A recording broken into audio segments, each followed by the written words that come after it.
Diversity has become a challenge in almost all aspects of American life, be that the changing workforce, political alignments, or educational systems. But nowhere has the conflict become more intense than at our colleges and our universities. Of the Dartmouth Review, Mr. Pritchett, what are we talking about here? What is diversity? Well, I think it's important to distinguish true diversity from the type of diversity that has been touted on many college campuses around the nation.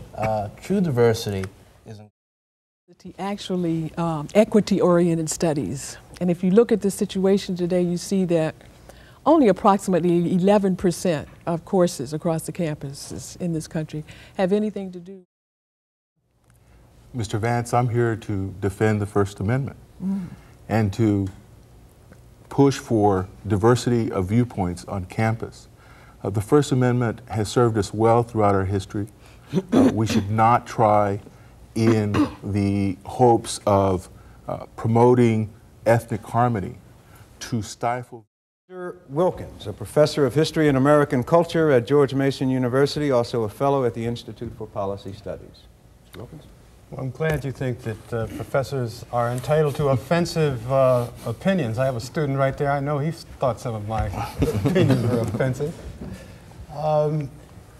I think we're talking about opening students up. I mean, when essentially you're talking about of scholars and a professor at John Jay College at CUNY, Dr. Balch. Well, the kind of diversity that has a claim in academic life as a consideration is intellectual diversity. One of the things that clearly we want to achieve in the course of putting a student through college is exposure to that very wide variety of ideas and subject matters and achievements. We are talking about power, and the power we are talking about is the right of a traditionally, exclusively male, Caucasian, European-based reality to be imposed upon the realities of everyone else and to garner from that excessive power and resources. Well, I think that diversity is talking about change in education.